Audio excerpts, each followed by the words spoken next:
desde ahora. Voy a volver para ver dónde estamos. Ok. Bien, entonces, bueno, saludos. Vamos a empezar la sesión de hoy. Y les recuerdo en lo que estábamos viendo el tema de conceptos ambientales generales, ¿no es cierto? Después los vamos a precisar con mayor detalle. Pero un poco para ponernos de acuerdo en algunas terminologías y en algunos conceptos que son generales para cualquier tema ambiental. Vimos la cuestión de la... A ver, ¿alguien está hablando? Bueno, y como les decía, vimos los conceptos de contaminación y polución, ¿no es cierto? Bajo el término de lo que son perturbaciones sobre los ciclos del medio ambiente, y por lo tanto hay contaminación que es tanto química, física como biológica. Este curso es de química ambiental y nos vamos a centrar en la contaminación química, pero o sea, vale la pena que ustedes entiendan, digamos, lo otro, un concepto más general de contaminación.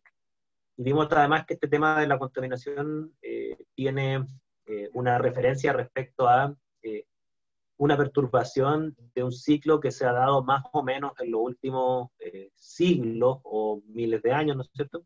Un poco como punto de referencia, porque ya que tenemos una naturaleza que es cambiante, ¿no es cierto? Sin necesidades humanas cambia la naturaleza. Entonces estos cambios hay que entenderlos en una ventana de tiempo humana, donde cualquier perturbación que altere las condiciones que dentro de ciertos márgenes estamos acostumbrados, ¿no es cierto? Ahí estamos hablando de una contaminación en distintas magnitudes, y esa contaminación podría devenir en un daño biológico, ¿okay? Un daño a la biota o al ser humano. Y además vimos en la última sesión, ya voy a volver. Vimos en la última sesión, ¿no es cierto?, de cómo uno se aproxima más o menos a la composición física y química del planeta antes de los seres humanos o antes de la revolución industrial, para establecer un poco estas líneas base. De hecho, esa es la palabra técnica que se utiliza en química ambiental. La línea base química, por ejemplo. ¿Cuál es la composición química basal que había antes de los seres humanos? Bueno, para eso se recurre a una cuestión que estuvimos discutiendo ampliamente en la última sesión, que es el tema de las muestras testigos, por ejemplo, testigos de hielo, testigos de sedimentos, muestras testigos o muestras históricas de anillos de árboles. Esas son las más populares, no es que esas las únicas, pero son como las más populares y las que más se reportan en la literatura, ¿ya? Y hasta ahí bien. No sé si hay alguna duda, consulta hasta acá, antes de avanzar, ¿ya? Porque todavía nos quedan ver algunos conceptos ambientales generales antes de empezar ya a separar los temas. ¿Okay? ¿Profe? Bueno, y vimos también. Sí, tengo una confusión respecto a lo que ayer dijo sobre los árboles. ¿Era cuando se hace el anillo, es porque pasaba por invierno o por verano? ¿Cómo era eso? Se me enredaron los... Sí, pero lo que yo he averiguado con gente que trabaja en este tema, ¿no es cierto? Que hay un profesor de geografía que trabaja en dendrocronología, que me explicaba que los anillos se forman de la siguiente forma. Los nutrientes entran por el centro del tronco, ¿no es cierto? Y por ejemplo, este anillo es el último que se formó. O sea, quiere decir que esta zona blanca que está acá, ¿no es cierto?, es la zona que es la formación de los hidratos de carbono, ¿no es cierto?, producto de la fotosíntesis. Y cuando hay agua, ¿no es cierto?, crece y se forma esta masa blanca, ¿no es cierto? Pero luego viene el periodo de verano donde hay poca agua, ¿no es cierto? Entonces, parte de esta masa se genera una zona de más alta densidad que sería el anillo. Entonces, cada anillo representa una estación de sequía, y la estación de sequía normalmente es el verano, ¿ok? Entonces, por eso cada anillo representa un año, ¿ya? Entonces, claro, aquí, por ejemplo, el anillo que está aquí, la masa que está aquí en el medio, ¿no es cierto?, va a llegar un momento en que se va a solidificar, ¿no es cierto?, porque se va a topar con el verano y se va a formar un nuevo anillo, ¿ya? Entonces, cada anillo es un año, es lo que me plantea él. Entonces, por ejemplo, uno podría tomar muestras de aquí del centro, y sería la composición química actual, ¿ok? O sea, es lo que absorbió el árbol ahora, ¿no es cierto? Pero si uno tomara una muestra del más exterior, ¿no es cierto?, que serían los anillos que están más externos, ¿no es cierto?, esos serían los anillos del pasado. Ahora, por ejemplo, si yo tomara, ya voy a poner un invento, este anillo que estoy marcando aquí con el puntero del mouse, yo tendría que contar cuántos anillos son, ¿no es cierto? Sería 1, 2, 3, bueno, más cerca, pero si no se me enreda, voy a poner por ejemplo. Entonces, digamos, 1, 2, 3, 4, 5, 6, 7, 8. Entonces, ese anillo que estoy marcando con la mano sería el anillo que se formó hace 8 años atrás. ¿Ok? Entonces, si por ejemplo, eh, hace 8 años atrás no había una industria que ahora se instaló hace poco, necesariamente en ese anillo, por ejemplo, debiera haber un nivel basal de ciertas sustancias químicas. Por ejemplo, bueno, aquí Ariel me mencionaba que él hacía estudios en Puchuncaví en el sentido que tomaba muestras de árboles. Ahora, cuando digo árboles, no se imaginen que cortan el tronco. Él me dice que hay como una forma en donde toman como una especie de cilindro del árbol, de forma de que al árbol le hace una especie de herida, pero no lo matan, ¿no es cierto? Porque después la herida se cierra con resina. Entonces sacan ese cilindro y empiezan a ver la composición química. Y por ejemplo, las industrias de Puchuncaví se empezaron a instalar en la década de los 60. Entonces, si uno dice, bueno, ¿cómo era la composición química de Puchuncaví antes de la industria? Bueno, hay que tomar muestras de árboles que tengan más de 60, más de 80, 60 anillos, que sería hace justamente la época, en los 60, si uno tuviera un árbol que tuviera 80 anillos, ¿no es cierto? Uno tomaría los anillos más extremos, y los anillos más extremos debieran tener niveles de contaminantes más bajos, porque no había industria en esa época. Es un poco la lógica que hay. Ahora, cada muestra testigo tiene su forma de formarse y mediante la cual uno lo puede asociar a una época pretérita, ¿ya? En el caso de los sedimentos, como ya mencionaba, la tasa de sedimentación, o sea, Esto cuántos tienes que mandarse, metros de sedimento. tienes que escaneárselo. Escaneado, por favor. Hola, yo te ¿Alguien escaneo, por favor. está ¿Te interesa? hablando? Puede desactivar el audio. Como les decía, en el caso de los sedimentos, pasa que la tasa de sedimentación también se calcula. Entonces ellos, los geólogos sobre todo, saben cuántos centímetros de sedimento se forman por año. Entonces ellos pueden estimar en base a la profundidad del sedimento a qué época corresponde, conociendo la tasa de sedimentación, aunque hoy en día se utilizan técnicas un poquito más rigurosas, ¿no es cierto?, que además le hacen una datación de carbono 14 al cilindro del sedimento, y con esa datación de carbono 14, entendiendo que en el sedimento siempre hay restos de vida, ¿no es cierto?, también pueden estimar la edad de la capa sedimental. Hay varias formas de hacerlo. Pero en el caso del anillo, 1 año, así lo entendí yo. ¿Ya? ¿Profe? ¿Sí? ¿Puedo decir algo respecto a lo de los anillos? Sí. Es que creo que también funciona a veces para aproximar la cantidad de lluvias que hay anualmente. O sea, eso que se ve oscurito generalmente se genera en árboles leñosos, o sea, plantas leñosas como los árboles, y es la corteza que se va soltando de vez en cuando en cada ¿Ya? proceso anual. Y lo blanco es la materia más vascular, por donde pasan los nutrientes, xilema, floema y Claro. todas esas cosas, y lo otro es la corteza. Y por tanto, mientras más crece, o sea, más separación entre cada línea hay, creo que es la cantidad de lluvia. O sea, se puede hacer un estimativo de muchos años atrás del registro hídrico. Sí, no, ese dato también es interesante. Sí, yo lo había escuchado, se me había olvidado en realidad. Yo lo había escuchado. Claro, o sea, se entiende que mientras más grueso el anillo es porque llovió más. Eso. Claro, entonces, no, buen dato, buen dato. O sea, se puede sacar un montón de información, ¿ya? Yo, por ejemplo, yo una vez me acuerdo que estuve en un sitio turístico donde habían como ustedes conocen estas formaciones como rocosas que son como una especie de estacas clavadas en el techo, ¿no es cierto?, que terminan como en punta, ¿ya? Se llaman, tiene un nombre, hace un nombre técnico, ¿ya? Son como una especie de formaciones calcáreas que terminan en punta, ¿ya? Y típico que uno la encuentra esa en grutas subterráneas, ¿ya? Eso, claro, lo que dice Michelle, estalagmita o estalactita. Claro, que una es estalagmita y otra es estalactita, dependiendo si se forma de arriba hacia abajo o de abajo hacia arriba, porque también hay algunas que se forman de abajo hacia arriba. ¿Ya? Y claro, ahí yo me acuerdo que cuando estaba visitando esta como cueva subterránea, tenía un nombre técnico, creo que se llamaban espeleólogos, algo así. El guía turístico era de esa especialidad, ¿cierto?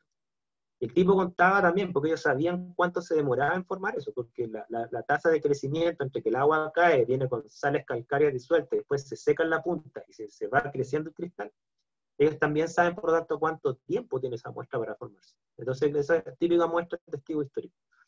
Entonces, muestras de testigo histórico hay de varios tipos, como yo les mencioné, yo les menciono las más hípicas, porque me imagino yo que son de más fácil muestreo. Pero, por ejemplo, en seres humanos también está descrito que el pelo es una buena muestra de testigo histórico, sobre todo las personas que tienen el pelo largo, porque claro, el largo del pelo también refleja la historia química de exposición a sustancias químicas que tienen las personas. Entonces, si una persona tiene un pelo que le demoró 2 años en crecer, se entiende que la punta del pelo es la química que tenía hace 2 años atrás, ¿ok? Y de hecho así se hacen varios estudios, no solamente de contaminación ambiental, sino que de consumo de drogas. O sea, uno podría ver el historial de consumo de droga a una persona tomándole una muestra de pelo suficientemente largo, si es que lo tiene, y ver si es que consumió droga últimamente o hace 2 años atrás, ¿no es cierto? Hay como varias formas de hacerlo. Las uñas también se utilizan como muestra de testigo histórico, y ya para análisis forense, los huesos también se utilizan como testigo histórico. Más dudas, consultas. Profe, yo tengo una duda respecto a lo del análisis, por ejemplo, del carbono 14 o cómo determinan cuando hacen un muestreo y decir, no sé, esto es de hace tantos años atrás. Ya, mira, te explico brevemente. Mira, el carbono 14 es un isótopo de carbono que se forma en la alta atmósfera. Tengo entendido que el proceso es bien simple desde el punto de vista de que desde el Sol a nosotros nos llegan constantemente partículas de helio, lo que se llaman las partículas alfa, creo que es el nombre, ¿ya? Son núcleos de helio ionizados, ¿ya?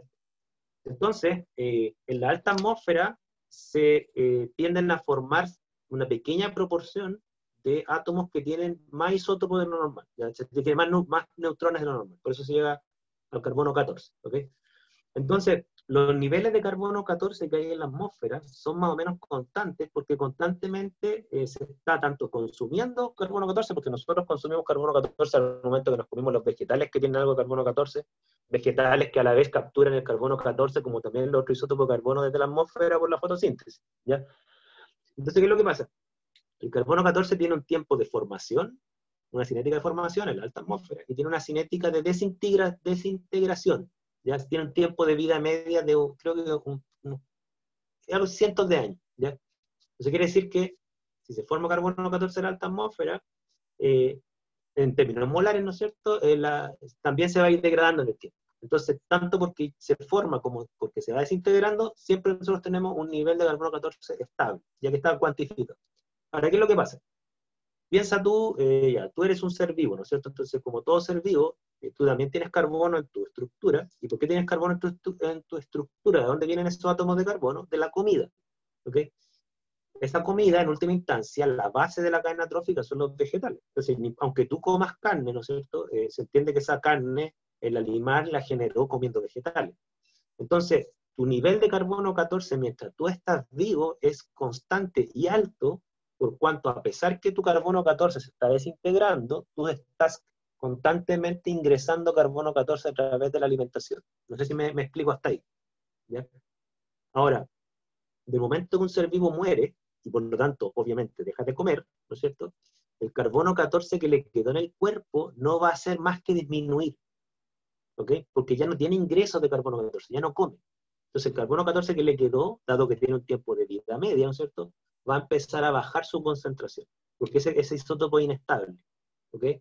Entonces, uno puede estimar la edad de una muestra biológica, en el sentido de la edad a la cual murió, ¿no es cierto?, dado el nivel de carbono 14 que tiene. Mientras menos carbono 14 tiene, quiere decir que murió hace más tiempo atrás. Y como se conoce exactamente la cinética de decaimiento, las curvas de decaimiento, estimando la concentración de carbono 14, por ejemplo, con un ICP masa, ¿no es cierto?, tú podrías calcular la edad a la cual ese objeto vivo murió, ¿ok? Entonces, en el caso de los sedimentos, por ejemplo, como los sedimentos se van formando, y los árboles también, ¿no es cierto?, se van formando en la medida que va precisamente sedimentando el material particulado, y parte de ese material particulado son, por ejemplo, algas, ¿ok?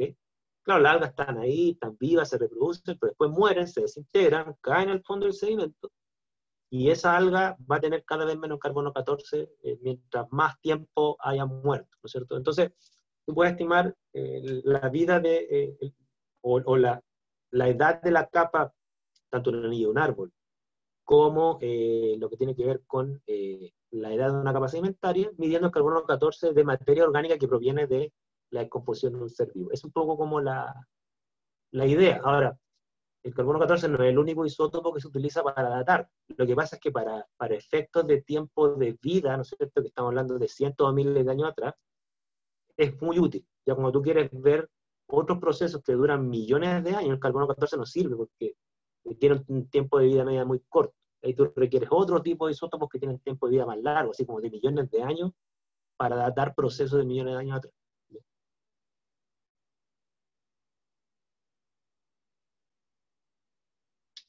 ¿Más dudas, consultas? O si es que no quedó claro lo que acabo de decir. Sí, yo sí entendí, profe, pero me cuesta entender cómo se hace experimentalmente eso. Mira, experimentalmente, como el isótopo de carbono 14 es una partícula elemental, ¿no es cierto? Bueno, tú tienes que recurrir a una técnica que precisamente te genere señales selectivas. Esto para que quede un poco más claro. Tú tienes que recurrir a técnicas que generen señales selectivas para los isótopos. Entonces, ¿qué técnicas son capaces? Repito, como yo les dije, para uno medir la cantidad de carbono 14 que hay en una muestra, hay que recurrir a instrumental de análisis químico que sea capaz de generar una señal selectiva para cada isótopo de un elemento, ¿ya? Hay técnicas que sirven para eso y otras que no. Por ejemplo, las técnicas, bueno, los que han tomado a lo mejor cursos de análisis instrumental lo van a tener más claro, los que no lo han tomado, bueno, van a ver más detalle esto en los cursos de análisis instrumental. Hay técnicas que no sirven. Por ejemplo, si usted hace una volumetría, no hay una volumetría que te permita distinguir el carbonato con carbono 14 versus el carbonato con carbono 13 o 12. ¿Ya? La volumetría no distingue eso. Pero sí hay técnicas, por ejemplo, espectrometría de masa, es decir, son técnicas que generan señal en base a la relación de la masa y la carga de las partículas atómicas. Por ejemplo, la espectrometría de masa es la más popular de eso, ¿no es cierto? Porque lo que hace es que toma la muestra, tú la tienes que digerir, es decir, destruirla molecularmente para que te queden puros iones en solución, y lo que hace esa técnica es que toma esas soluciones que están hechas de puras sales, ¿no es cierto?, y las ioniza, es decir, las somete a un plasma. Ese plasma literalmente rompe todas las moléculas, los átomos incluso los ioniza, o sea, le hace perder electrones, y como esos átomos quedan ionizados, ¿qué es lo que hace la técnica? Te separa, aplicando un campo magnético, te separa los iones con mayor masa de los que tienen menor masa, o sea, literalmente lo hace moverse, y como los iones más pesados tienen trayectorias distintas a los iones más livianos, esta técnica es capaz de generarte señales eléctricas dependiendo de la relación masa-carga de cada partícula. Y como los isótopos tienen masas diferentes, ¿no es cierto? No tienen, su Z igual, pero su masa atómica no, ¿ya? Te permite discriminar eso. Entonces las técnicas de espectrometría de masa te generan señales selectivas de carbono 13, carbono 12, carbono 14, o cualquier partícula, ¿no es cierto? Entonces las técnicas de espectrometría de masa atómica, sobre todo, y CP masa, por ejemplo, son súper útiles para eso. Antiguamente se ocuparon las técnicas que eran como de, me parece que eran de rayos X, había unas técnicas de rayos X que te permitían discriminar la señal de rayo X de un átomo de carbono 14 de uno de carbono 13 o 12. ¿Ya? Pero es análisis químico, o sea, literalmente hay que tomar la muestra y destruirla y dejarlo en sus partículas elementales. ¿Okay? Y hay instrumentos que te permiten generar señales selectivas para cada partícula elemental. Hay otras preguntas en el chat, déjenme ver.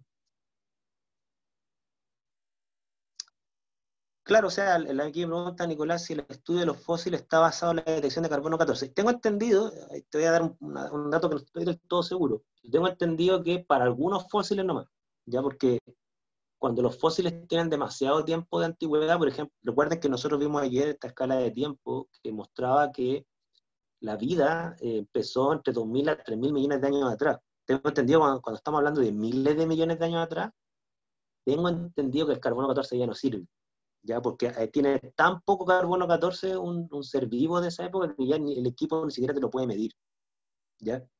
Y ahí tengo entendido que recurren a otro tipo de datación, no al carbono 14. Y aquí me preguntan, ya. Voy a responder esto, déme unos segundos, se lo voy a responder por la pizarra. Déjenme cambiar esto un poco. Me hacen la pregunta acá. Me hace la pregunta acá que después de medir carbono 14, ¿cómo se determina la edad de la muestra? ¿Cómo se hace esa conversión? Ya, mira, les voy a mostrar un poco lo que yo he visto, porque si es cierto, este análisis nunca lo he hecho, sí creo entenderlo. Déjenme volver acá. Miren, voy a compartirle una pizarra, un whiteboard. ¿Ya? Ve ahí la pizarra en blanco, ¿no es cierto? Sí. Ya, entonces miren, voy a ponerle aquí de lado, para que se vea mejor. Miren, las curvas son más o menos así, puede que me equivoque en algunos detalles, pero en el concepto estoy casi seguro que no me voy a equivocar. Las curvas de decaimiento son de este tipo, tienen tiempo, ¿ok? Y concentración. Son parecidas a las curvas de cinética. Yo no sé si ustedes han visto estas curvas de cinética que permiten estimar si la cinética es de primer orden, de segundo orden. Entonces, esta curva de decaimiento de carbono 14, como de cualquier isótopo inestable, estos que decaen en el tiempo, ¿no es cierto? Tiene la típica forma de una curva cinética. ¿Ya? Entonces, uno conociendo cuánto vale la concentración inicial de carbono 14, que todos los seres vivos tenemos más o menos la misma concentración de carbono 14 inicial, ¿ok? Porque como yo les digo, como yo les dije, los seres vivos tenemos un nivel constante de carbono 14 mientras estamos comiendo, ¿no es cierto? Entonces nosotros partimos acá, ¿ok? Este sería el tiempo cero, ponerlo acá, ¿no es cierto? Este sería, y lo voy a poner aquí en rojo, este sería el tiempo cero, supongamos que ese día se murió el ser vivo, ¿no es cierto? Entonces va a tener un nivel de carbono 14 aquí. Ahora, como la curva cinética de decaimiento se conoce, ¿no es cierto? Se saben sus parámetros, de hecho esto tiene hasta una ecuación exponencial elevado a la menos x, una cosa por el estilo. Todos los parámetros matemáticos de esta curva se conocen, entonces, ¿qué es lo que se sabe? Se dice, mira, yo tomé una muestra, supongamos, voy a poner acá, tomé una muestra que no sé la edad, ¿no es cierto? O sea, el tiempo al cual murió, no lo sé, ¿no es cierto? Pero lo que sí sé es que la relación C0, como la puedo determinar instrumentalmente, ¿no es cierto? Yo sí tengo ese valor, ¿ok? Entonces, como tengo ese valor, ¿qué es lo que yo puedo hacer? Yo digo ya que me sé este valor, o sea, yo me sé cuánto vale, y está, supongamos, acá, ¿ok? Entonces, ¿qué es lo que hago yo? Yo interpolo este valor a la curva de decaimiento, ¿ok? Y digo, estoy acá, ¿no es cierto? Y por lo tanto yo puedo sacar el cálculo de cuántos años pasaron desde que murió. Sería este trocito, ¿ya? Si mi concentración me da más baja, acá supongamos, quiere decir que estaríamos en esta zona de tiempo y aquí el tiempo de muerte del ser vivo ya tiene una ventana más amplia. ¿Se fijan? Entonces, es lo mismo que una interpolación a una curva calibrada, pero aquí no hay una curva calibrada, aquí hay una curva de decaimiento. Y yo no interpolo una señal analítica, interpolo una concentración sobre una curva de decaimiento. ¿Se fijan?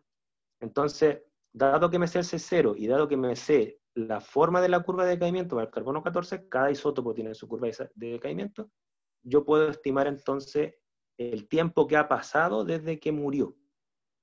¿Ok? Ahora, ¿qué es lo que pasa? Que yo les mencionaba que si eventualmente un fósil murió hace 2.000 millones de años atrás, claro, esta curva tiene un tope en el sentido que después ya la concentración se vuelve indetectable, se vuelve estadísticamente igual a cero. Entonces, un isótopo con un tiempo de decaimiento, un tiempo de vida media de 100, 1000 o 5000 años, no sirve para estimar la muerte de un ser vivo hace 2000 millones de años atrás, porque ahí ya no podríamos instrumentalmente medir nada. Entonces ahí hay que recurrir a isótopos que tengan curvas de decaimiento de esa magnitud ya de millones o miles de millones de años. Y normalmente ahí uno ya recurre a isótopos de otro tipo, ¿sí? Isótopos de uranio, creo que hay uno de tecnesio, no sé, cosas por el estilo. ¿Ya? Más dudas, consultas. O sea, esto es como miren, quizás el ejemplo que voy a dar es de mal gusto, pero es parecido a lo que hacen los investigadores forenses que pueden estimar el tiempo de muerte de una persona en función de qué tan tieso está o qué tan descompuesto está el cadáver. ¿Se fijan? La gente que se basa en esos indicadores que son como más médicos o biológicos, hacen lo mismo que se hace en química, salvo que nosotros en vez de ver qué tan tieso está, es qué tanto carbono 14 tiene. ¿Ya?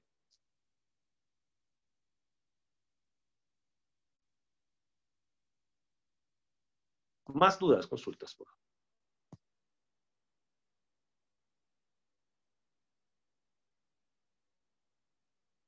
A ver, en el chat.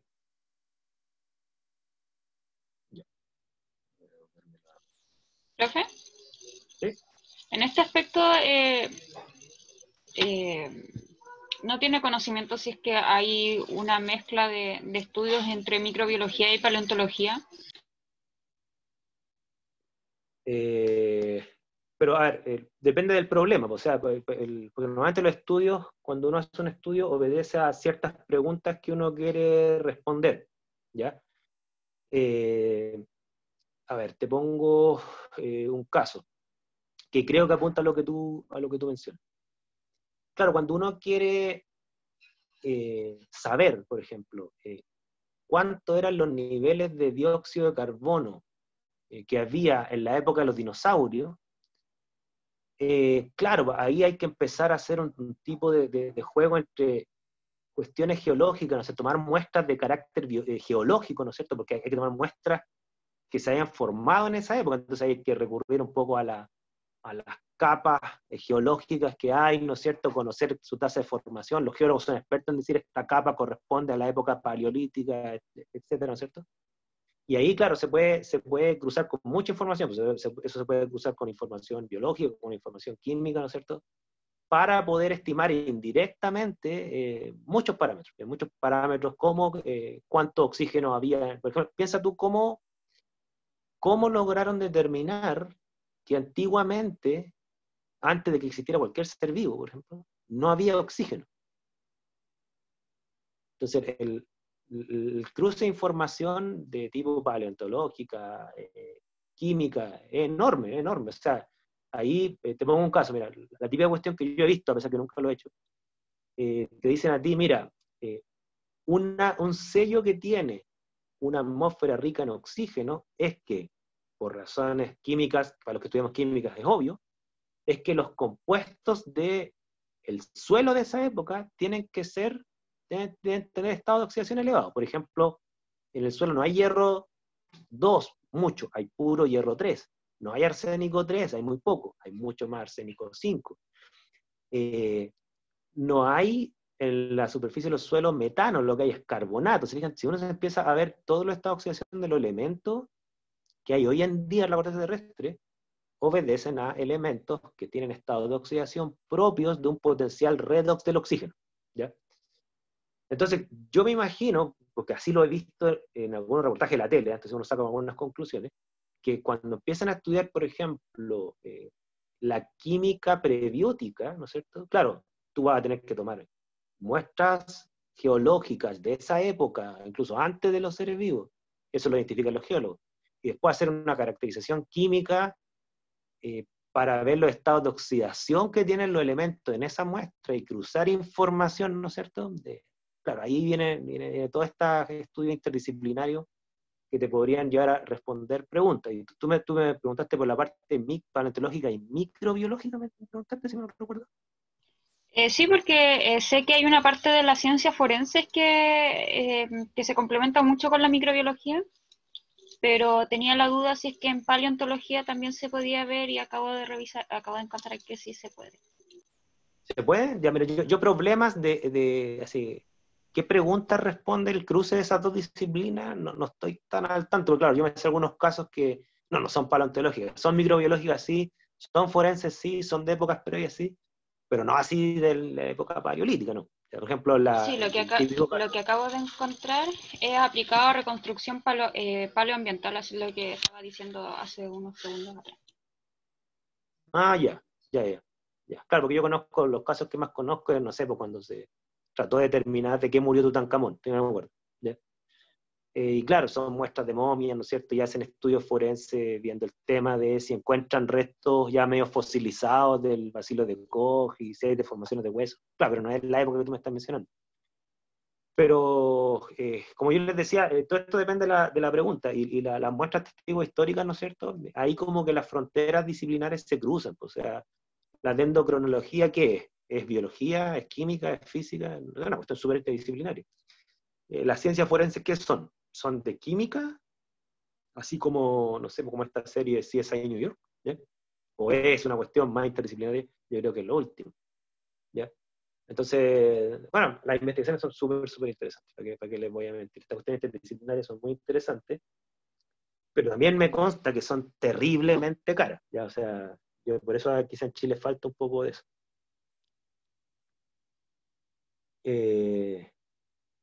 Ahí está el comentario de Michelle. Más dudas, consultas.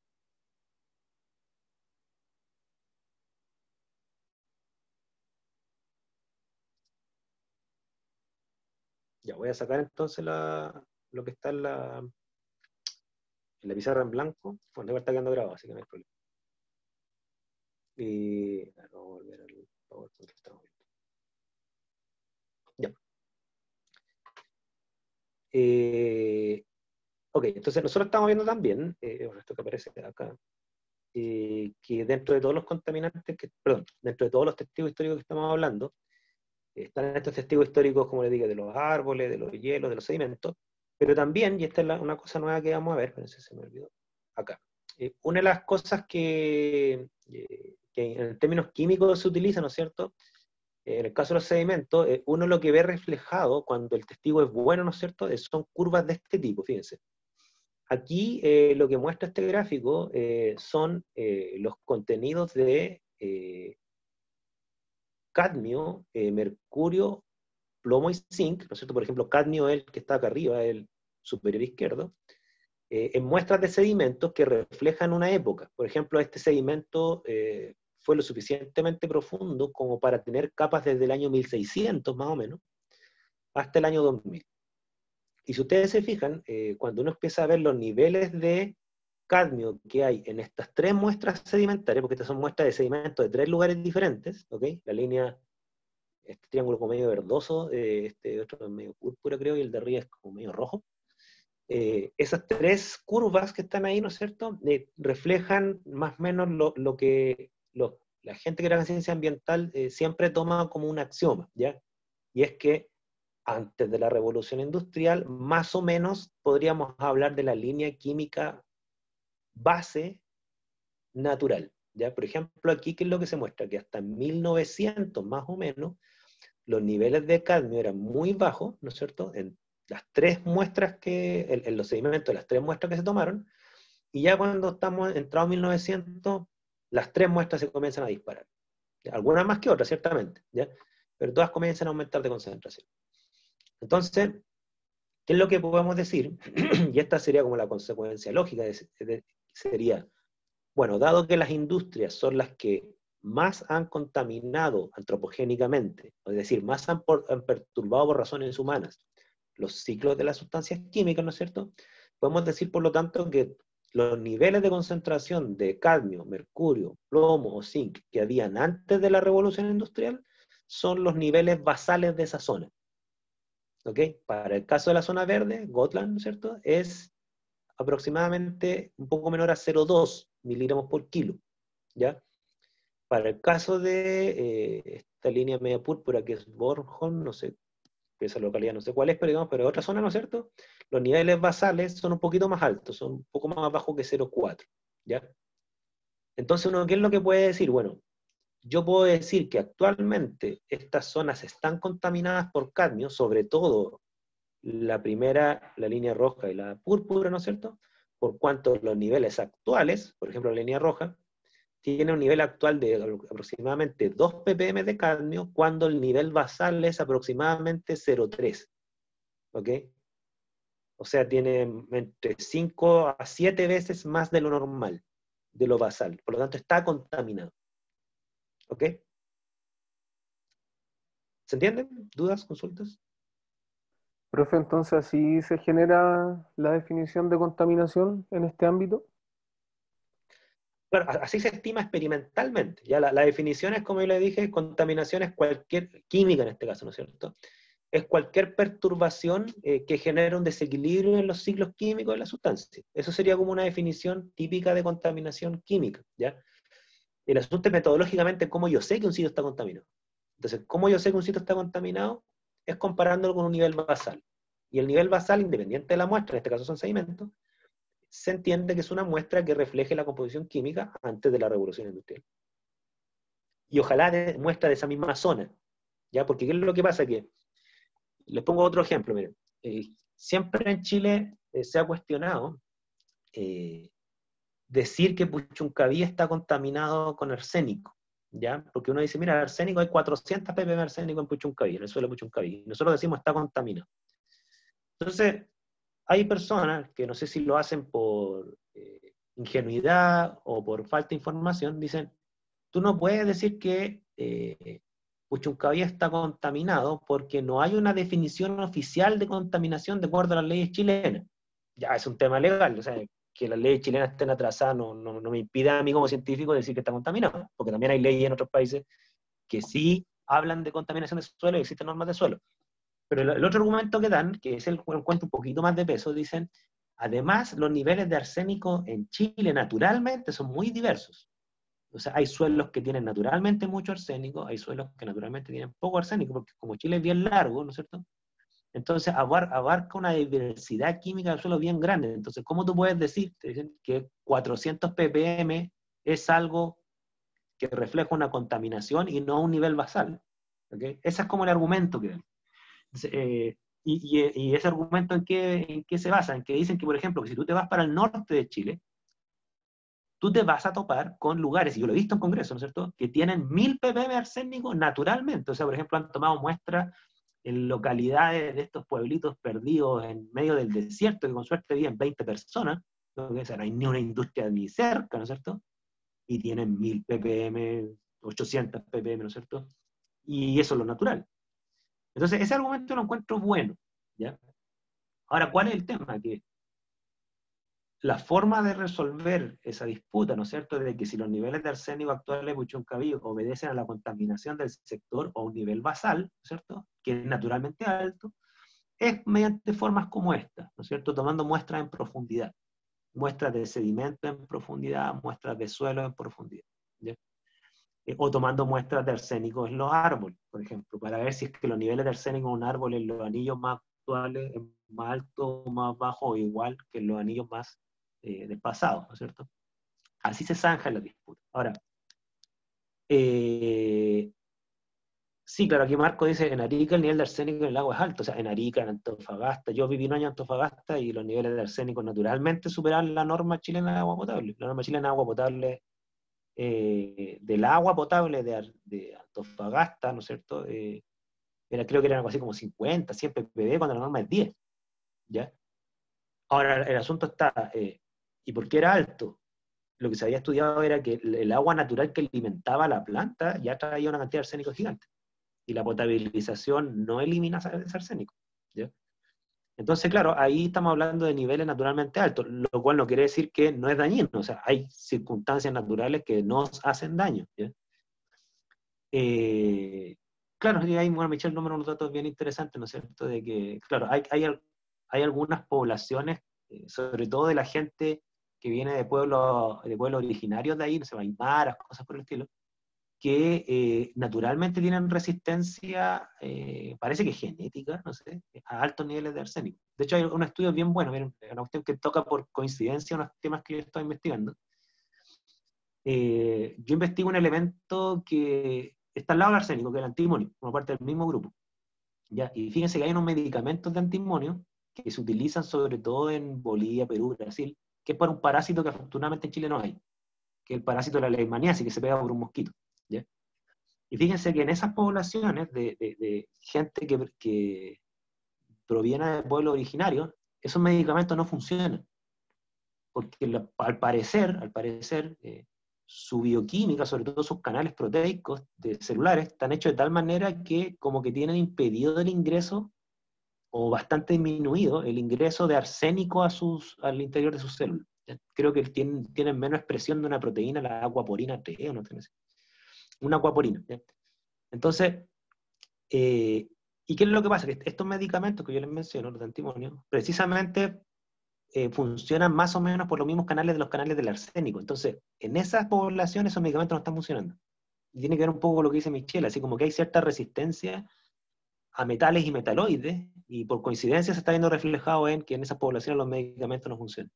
Ahí hay estudios bien interesantes de eso. Y los estudios más bonitos que he visto son de las momias chinchorro, ya que han encontrado niveles de arsénico pero enormes, o sea, que una persona normalmente debió haberse muerto, pero qué rato con esos niveles de arsénico, y ya han encontrado niveles de arsénico en los pelos de las momias chinchorro gigantes, entonces como que ya no encuentran ninguna otra explicación que ese pueblo debe haber estado terriblemente adaptado a niveles de arsénico enormes, ¿ya?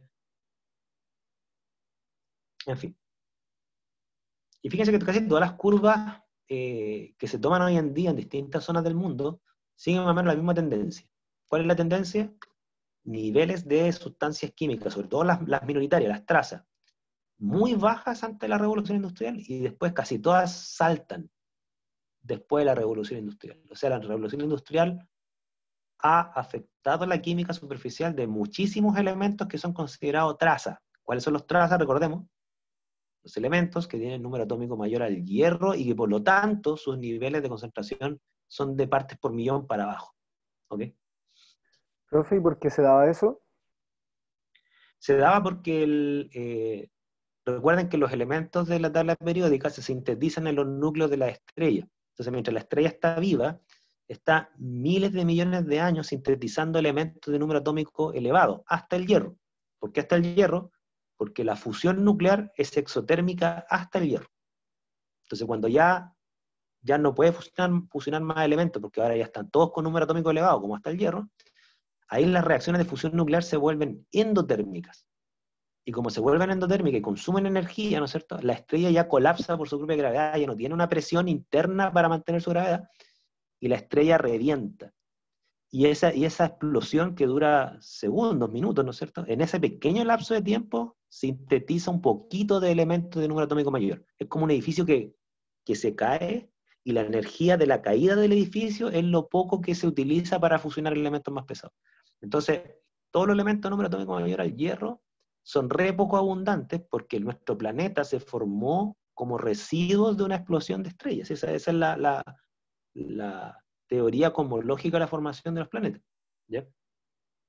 Porque las estrellas funcionan en base a la fusión de hidrógeno y helio, y cuando están muriendo nomás empiezan a fusionar elementos mayores. El Sol, por ejemplo, ya tengo entendido que ya quemó la mitad de su hidrógeno y la mitad está hecha de helio. Y después ya empezar a quemar helio, no sé, quemar me refiero a fusionar, no entiendas como quemar así como oxidación, ¿no? Y en algún momento el Sol va a morir también, ¿ya? Va a reventar, no como una supernova, creo que va a reventar como una nova, o una, así como que va a crecer y va a expulsar las capas. Más dudas, consultas.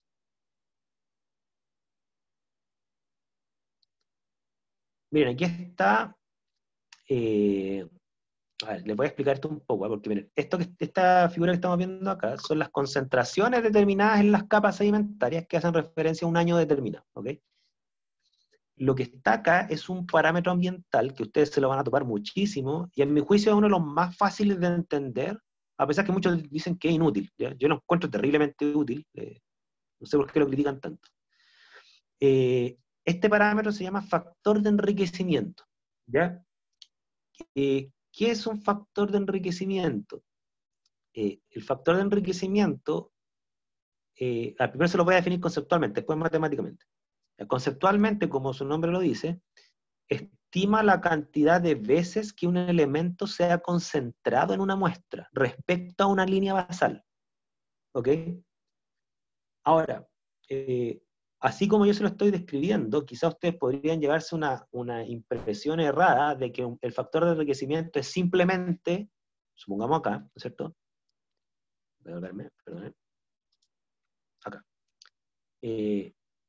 Uno podría llevarse la errónea conclusión, a pesar que mucha gente igual lo hace matemáticamente en los papers, de que un factor de enriquecimiento sería, por ejemplo, que yo tomo los niveles de, vamos a esta muestra que está acá, de cadmio en la muestra roja, ¿no es cierto? Que me dice que hay 2 ppm de cadmio actualmente, ¿ok?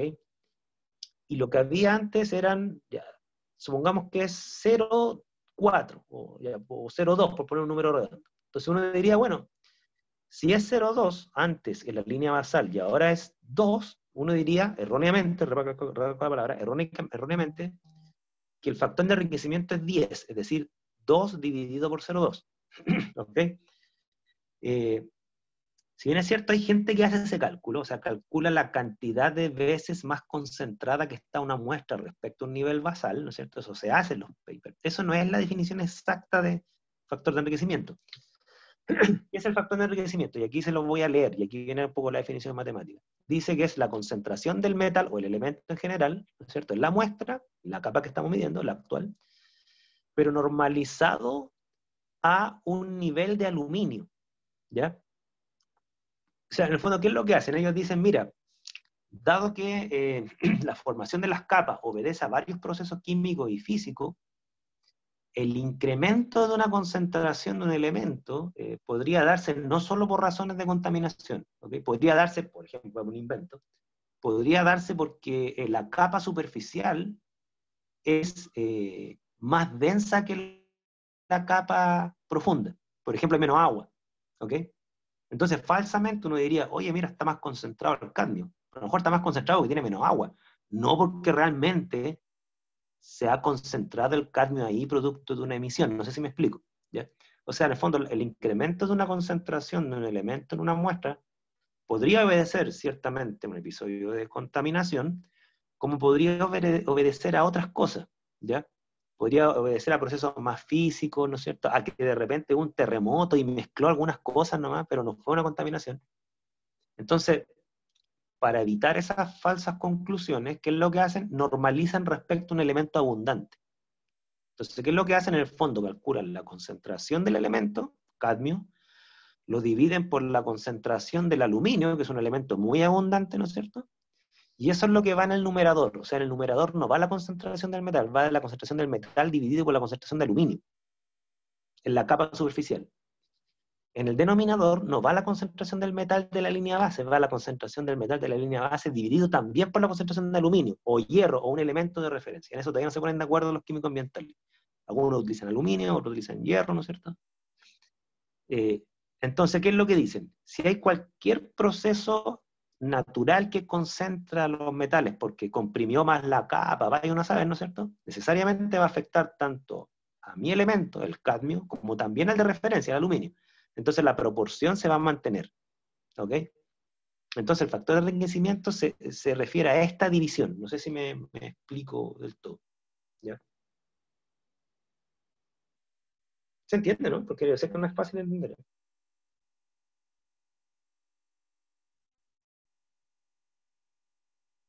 ¿Dudas? ¿Consultas?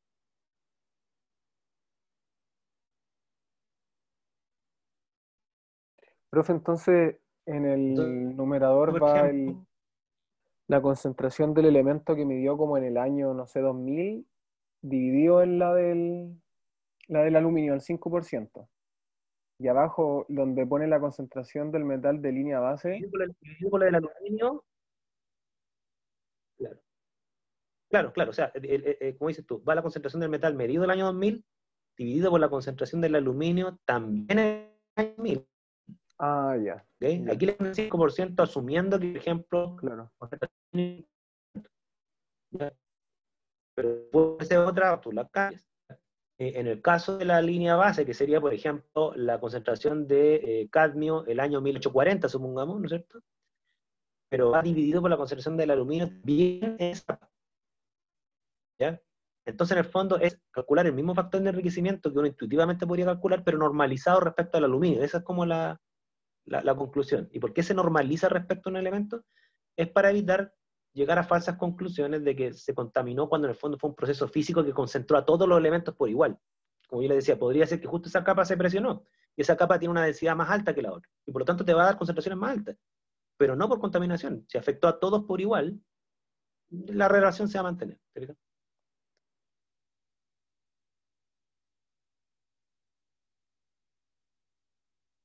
¿Dudas? ¿Consultas?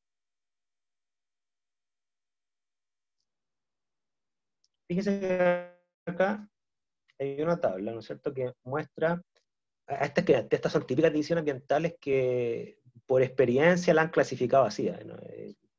Dice que normalmente cuando los factores de enriquecimiento ya te empiezan a dar como mayores a 10, ahí uno está hablando de que en realidad hay un enriquecimiento severo, o sea, estamos hablando de que en realidad hay un episodio de contaminación que ya escapa a lo que normalmente varía en estas cuestiones. Ya sobre 50 ya quiere decir que el factor de enriquecimiento es tan alto que en realidad esta cuestión ya obedece a un episodio de contaminación que es grosero. ¿Okay? Yo todavía no he visto así buenos cálculos de factores de enriquecimiento, por ejemplo, en la zona de Puchuncaví, a pesar que yo también he participado en algunas de estas investigaciones, pero tampoco estoy del todo conforme con las cuestiones que hemos publicado. Porque cuesta tomar muestras adecuadas, ese es el problema. ¿Ya? O sea, ¿cómo yo tomo una muestra con una línea de base antes de 1850? Al menos Puchuncaví, que yo sepa, nadie ha hecho eso. Porque es complicado. ¿Ya? ¿Dudas? ¿Consultas?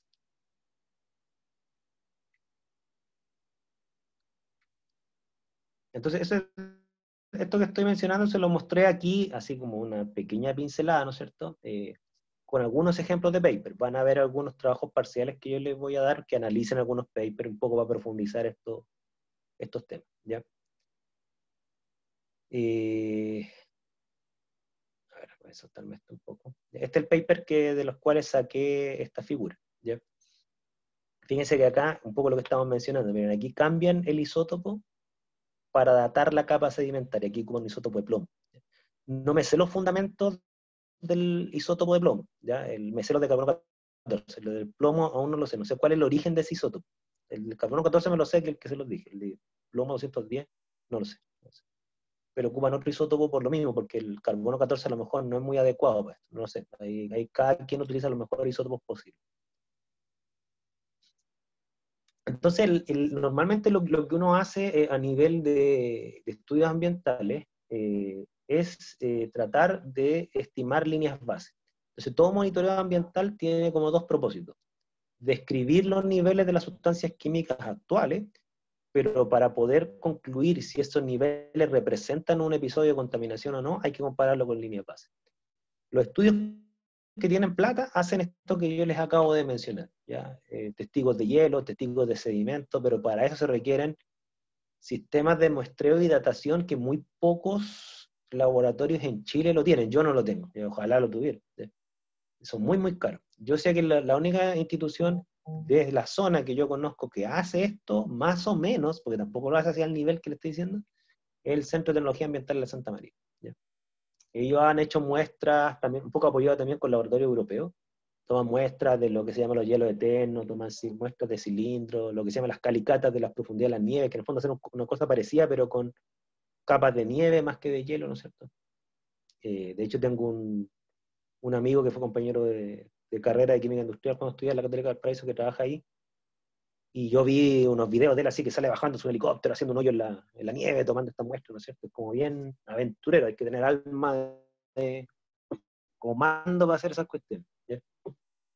Y yo me contaba que tenía que acampar ahí, dormir literalmente en la nieve, con unas celdas solares para tener un poquito de comunicación por radio, una cuestión bien extrema, ¿ya? Como de reality militar.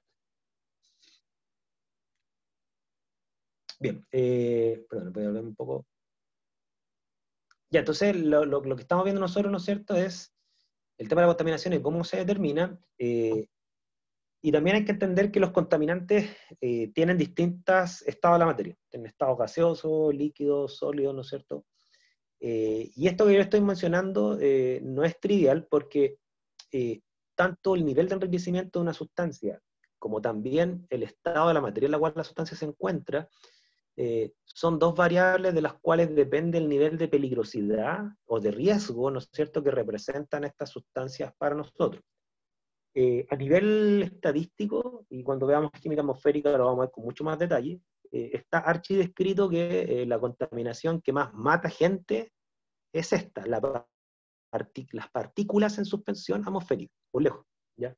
Eso está más o menos cuantificado, y hay unas tablas que son, bueno, bien antiguas, no sé qué tan representativas serán de la situación actual, que muestran la cantidad de gente que mata al año, son millones de personas al año matan en materia particulada por las enfermedades cardiorrespiratorias que generan.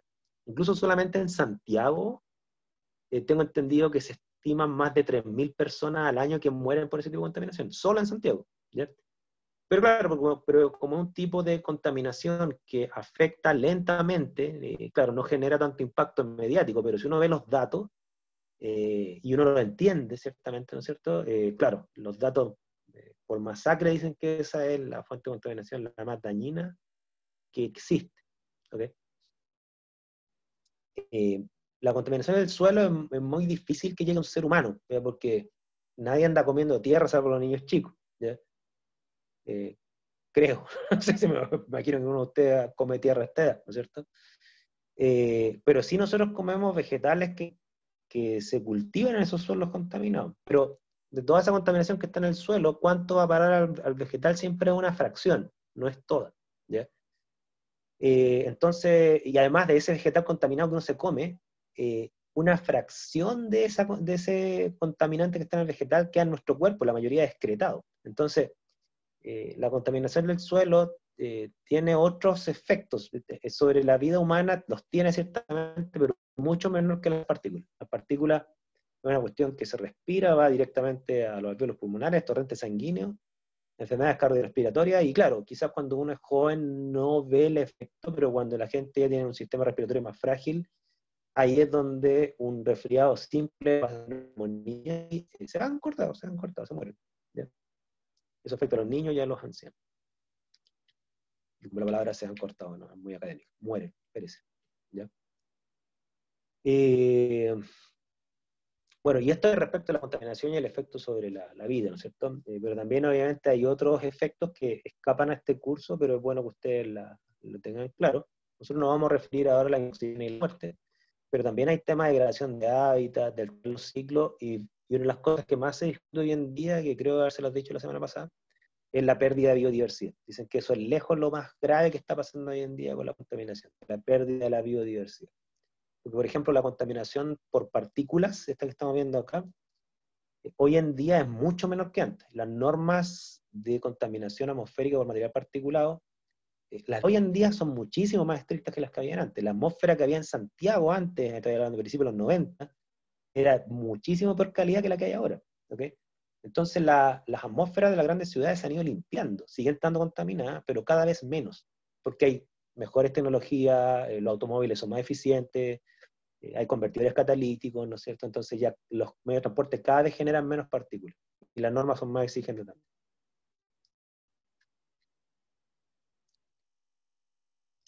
Voy a saltarme esto un poquito. Ahora, lo que nosotros también vamos a ver en este curso, y vamos a dejar introducidos los conceptos, ¿no es cierto? Son conceptos que son medios prestados de la toxicología, ¿ya? Porque nosotros dijimos que una cosa es la contaminación y otra cosa es la polución, ¿no es cierto? Y la polución es la fracción de la contaminación que genera daño a los organismos. Ahora, ese es lo que se llama daño, ¿no es cierto? Es una cuestión que forma parte de una disciplina que es el área entre la bioquímica y la biología, que es la toxicología, ¿ya? Entonces, ¿qué entendemos por daño? Bueno, los que estudian estos temas les van a hablar de miles de tipos de daños que se pueden cuantificar a nivel celular, a nivel de tejido, a nivel de organismo, un daño a nivel del proteico, de la expresión o inhibición de proteína, la presencia de radicales oxidantes, ¿no es cierto? Algún tipo de mutación, formación de células cancerígenas. Hay muchas formas de estimar daños, ¿ya?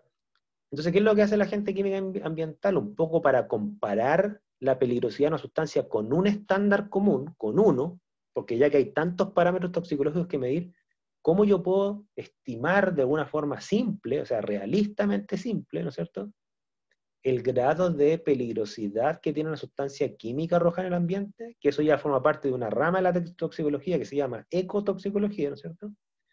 Los químicos ambientales se basaron en una cuestión que tiene una razón histórica, pero también peca de cierto pragmatismo que ustedes lo podrán criticar, sobre todo los que estudian bioquímica, a lo mejor se van a reír y van a decir que es lo más primitivo que se le pudo ocurrir a la gente de química ambiental, pero bueno, es lo que hay. Esto se basa un poco en el principio de que las sustancias, no existen sustancias intrínsecamente tóxicas, ¿no es cierto? Todo depende de la dosis, ya que la típica frase que se le atribuía a Paracelso, ¿ya? En el fondo, el arsénico no es tóxico, sobre cierta concentración se vuelve tóxico. Nosotros tenemos tolerancia al arsénico, si no estaríamos muertos si el arsénico está en todos lados. Y ahí lo mismo para el cadmio, para el mercurio. Incluso ustedes cuando se comen una almendra están comiendo cianuro, ¿ya? Y no se mueren por la dosis, ¿ya? Entonces hay un tema de la dosis, la relación entre dosis y efecto, ¿ok? Han habido casos, bueno, una vez lo encontré en un paper, le doy como un dato anecdótico, una vez encontré en un paper, hay como 2 o 3 casos en el mundo de personas que han muerto comiendo almendra, ¿ya? Y es porque se comieron algo así como 2 kilos de almendra y se murieron por intoxicación por cianuro, ¿ya? Pero nadie se anda ninguna persona normal se anda comiendo 2 kilos de almendra, ¿ya? Pero lo que apunto yo es que la dosis hace al veneno, ¿no es cierto? Y los parámetros de toxicidad consideran la dosis, ¿ya? Dosis. Entonces, ustedes, no sé si todos, ¿no es cierto? Yo no, yo soy abstemio, pero la mayoría de la gente en Chile que consume alcohol, ¿no es cierto? Casi nadie es abstemio en Chile, consume alcohol. Y el alcohol tiene cierto grado de toxicidad, ¿ya? De hecho, el alcohol es cancerígeno. De acuerdo a la Agencia Internacional de la Investigación del Cáncer, la IARC, el alcohol es cancerígeno, ¿ya? Y el alcohol es cancerígeno clase 1. O sea, ¿qué quiere decir? La IARC clasifica las sustancias en base a su carcinogenicidad en 4 categorías, ¿ya? Clasificación 1, que es un probado cancerígeno en humanos, ¿no es cierto? Clasificación 2A, que quiere decir que existe una correlación entre su consumo con el cáncer y hay estudios probados en animales, pero no hay estudios en humanos, eso es como 2A. 2B quiere decir que es un probado cancerígeno con estudios a nivel celulares. Existen casos de correlaciones de exposición a la sustancia con un incremento en la carcinogenicidad, pero no hay un mecanismo demostrado. Eso sería como 2B, o sea, se sospecha bien fundamentadamente cancerígeno, ¿no es cierto? Y después viene la categoría 3A, ¿no es cierto?, de que hay solamente testimonios, no hay pruebas concretas, y 4 es que es un probado que es inocuo, ¿ya? Entonces, bueno, cuento corto, el alcohol es un cancerígeno clase 1, igual que el arsénico, ¿ya? Sin embargo, ¿por qué ustedes no, los que consumen alcohol, lo más probable es que no tengan cáncer? Es porque, claro, las dosis a las cuales se demuestra que genera una carcinogenicidad estadísticamente significativa son dosis que tendrían que ustedes ser ebrios, pero de morir. Ya se tendrían que ustedes tomarse, no sé, pues, como 2 litros de pisco todos los días, así como por 2 años. Sería una cosa ya, un alcoholismo enfermizo. Entonces la dosis nuevamente hace al efecto, ¿ya? Hay varias sustancias naturales que son venenos, ¿no es cierto?, pero también la podemos consumir. Un cáncer, consumo de alcohol. O sea, lo que pasa es que cuando se habla de cáncer, no se trata de que si tú consumes alcohol te va a dar cáncer. Lo que sí te dicen es que la gente que consume alcohol tiene, no sé, no voy a inventar el porcentaje, no lo tomen como un dato porque no me acuerdo el dato exactamente, pero era algo así como que tiene un 70% más probabilidad de generar un tumor, y incluso los tumores están indescritos dónde son. Cáncer en la boca, el esófago y el estómago, lo que son como los principales tipos de cáncer que se le asocian, ¿ya? Ahora, si te vas a sacar tú ese premiado o no, ¿no es cierto? Claro, el tiempo lo dirá, digamos, si es que tú consumes alcohol. Pero de que te arriesgas más que una persona que no toma alcohol, eso está demostrado, ¿ya? Es lo mismo que fumar. O sea, fumar, alguien me va a poder decir, mira, yo conozco un tío que tiene 90 años, fumó toda la vida y no le pasó nada. Súper, pero ese tío es una anomalía estadística, ¿ya? O sea, estadísticamente la gente que fuma, la probabilidad que desarrolle una enfermedad asociada al cigarro es enorme, ¿ya? Creo que algo así como 1 de cada 3 o 1 de cada 2 fumadores muere a causa del consumo de cigarro, ¿ya? Ahora, ustedes sacarán el premio, si ustedes fumaran, sacan el premiado de los que se salvaron o no, súper, pero cada quien ve las apuestas que hace en su vida, ¿ya? Pero de que se arriesgan, ¿ya? Ahora, ¿vale la pena o no? Lo verán ustedes, no es la vida de nadie, ¿ya?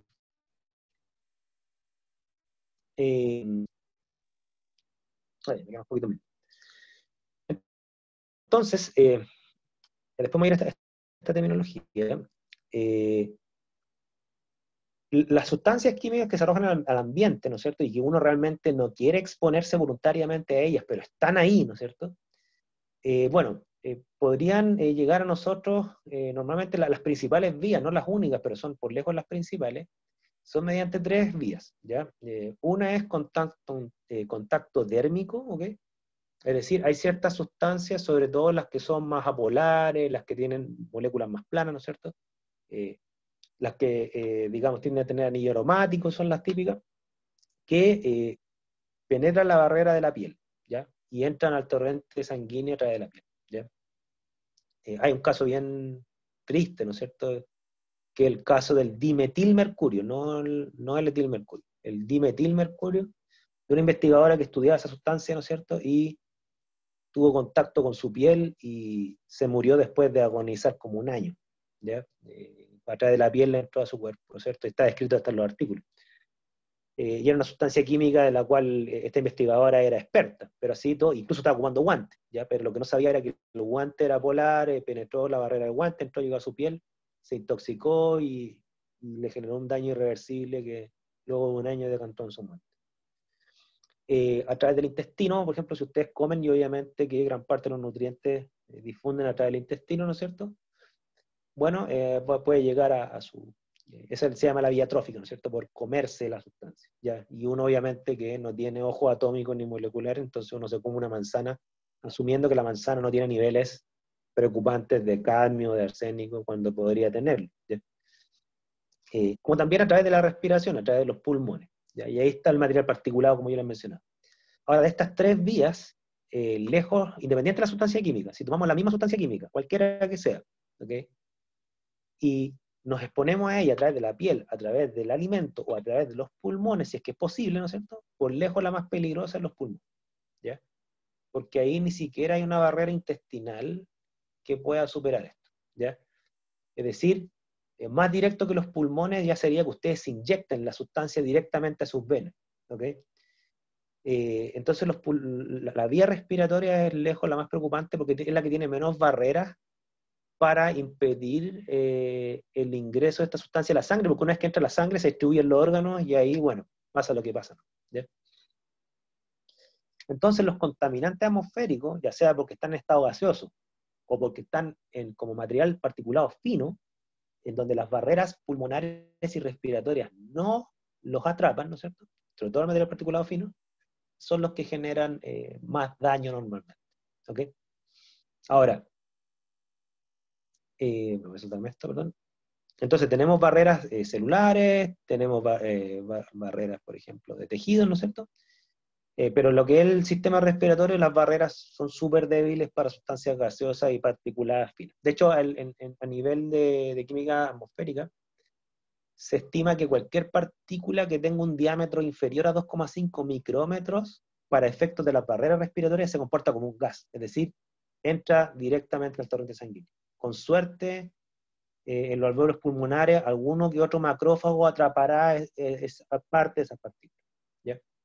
Y esas son las que generan más daño, ¿ya? Y esas partículas, para su información, son las que salen de los tubos de escape, son las que salen del humo de los cigarros, son la humareda que sale de la quema de carbón cuando hacen un asado 18, ¿no es cierto? Ese es el tipo de contaminación la más dañina que hay. Ahora, si usted algún día termina todo en una medio marea, a lo mejor por un día no le va a pasar nada, pero la gente que vive toda su vida al lado de una carretera, digamos que no es muy bueno.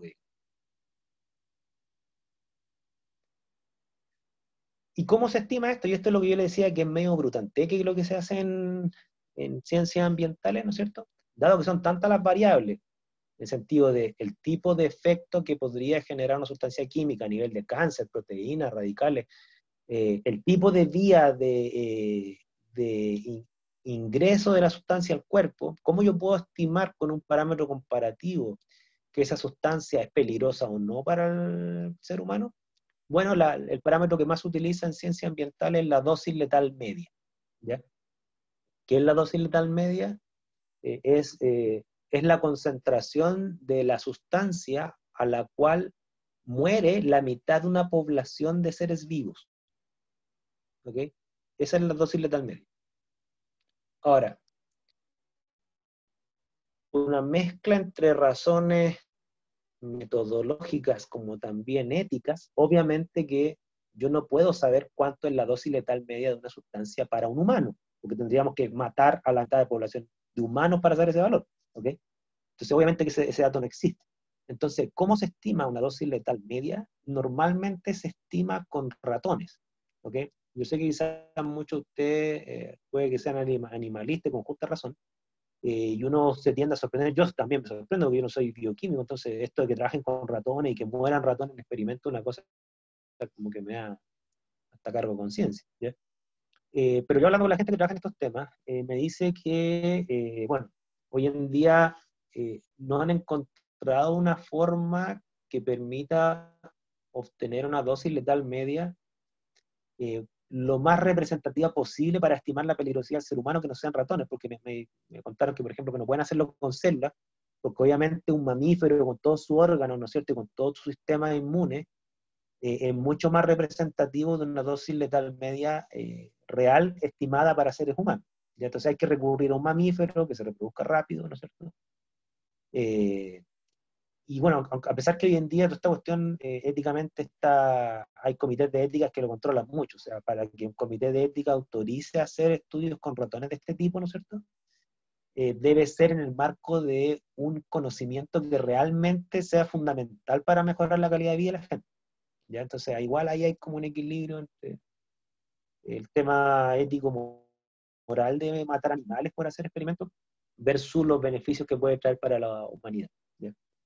El hecho es que ya hay tablas de dosis letales medias bien grandes, publicadas, ¿no es cierto? Y esas tablas a nosotros nos dan más o menos un indicativo de qué tan peligroso es una sustancia. Y aquí se las presento con ese término. ¿Ya? Esta es dosis letal media, miligramos por kilo, en miligramos por kilo para varias sustancias, ¿no es cierto? La mayoría de ellas estimadas con ratas o ratones, ¿no es cierto? Ahí de repente como que hay ciertas diferencias. Aquí está la dosis letal media del alcohol etílico, fíjense, son 10.000 miligramos por kilo, o sea, son 10 gramos por kilo, ¿ok? Claro, si ustedes, supongamos que ustedes tienen una masa corporal de 50 kilos, que 10.000 o sea, ustedes tendrían que tomarse medio kilo, lo cual representaría casi como, no sé, 700 ml asumiendo la densidad de alcohol. Perdón, ustedes tendrían que, ¿me escuchan ahí? Tendrían que consumir aproximadamente como más de medio litro de alcohol etílico puro para que peligre su vida. Y obviamente la bebida alcohólica no tiene solo alcohol etílico, tendrán un 6%, un 8% de alcohol etílico, un 10%, supongamos un 10%. Entonces, claro, tendría que ustedes tomar 5 litros ya de alcohol etílico para 5 litros de una bebida alcohólica del 10%, ¿no es cierto?, para que esté peligrando su vida. ¿Ya? Entonces es bastante. Pero la nicotina, por ejemplo, tiene 1 miligramo por kilo. ¿Ok? Bueno, después les voy a mostrar otras tablas más adelante para que discutamos este tema. ¿Ya? Entonces, esta es la dosis letales medias. Se van a hallar varias sorpresas con esta tabla de dosis letales medias. Por ejemplo, que el satanizado glifosato, el glifosato tiene una dosis letal media terriblemente alta. O sea, desde ese punto de vista de la dosis letal media del glifosato, muestra que el glifosato en ese parámetro es bien inocuo. Bueno, ahí vamos a entretenernos viendo tablas de dosis letales medias. Eso. Ustedes ahora no quiero quitarles más tiempo porque a lo mejor tienen otra clase. ¿Dudas? ¿Consultas? ¿Algo que quieran ver, repasar? Profe, ¿cuándo va a subir este PPT? Si quieren ahora, no tengo problema. Ya, profe. ¿Ya? Sí, no hay problema. ¿Más dudas? ¿Consultas?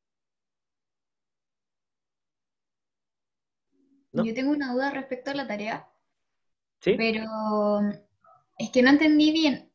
¿Tengo que hacer como una suma de todos los gastos asociados a cada cosa? Claro, una estimación que sería una suma, ¿no es cierto?, de todo tu consumo energético en un día. Obviamente es una estimación, no un cálculo exacto, entonces igual ustedes pueden partir de ciertos supuestos, si es que hay algunos datos que no tengan, ¿ya? ¿Qué Pero unidades sí tiene que... debería dejarlo expresado? ¿Sería como en kilojoule, algo así? Tómense la unidad base que ustedes quieran, kilojoule o caloría, pero obviamente que tienen que llevar todos sus consumos energéticos a una unidad común para sumarlo, ¿ya? Para sumarlo, ya. Esa era mi duda. Claro, pero lo importante es que sea así, que considere todas estas actividades típicas que todos hacemos todos los días, así como bañarse, tomarse un té, un café, no sé, ¿qué otra cuestión? Pues, tener prendido un computador, cargar el celular una vez al día, todas esas cosas que la mayoría de la gente, quizás con algunas excepciones menores, lo hace, ¿ya? Ahora, si ustedes me juran me juran ante lo más sagrado que tengan en su vida, que ustedes no tienen celular, cosa que lo dudo, ya, bueno, no pongan eso, pero ahora, si me dicen que no tienen celular, que no tienen computador, que no toman té, café, ya ahí no les creería. Dudas, consultas.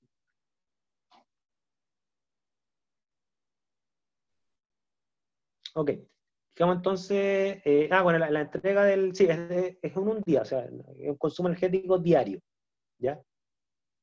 Es solamente diario, ¿ok? Para que sea bien corto esto. Ok, entonces, bueno, quedamos hasta aquí. Cualquier otra duda me la plantean ahí por el Profe, por- me quedo acá para que no termine la sesión. mira, contigo voy a juntarme aparte porque tengo que cerrar la sesión para que me quede grabado el video. ¿Ya? Entonces, Ah, ya, ahí ya, tengo. ya, profe. Gracias. Listo, chao, chao.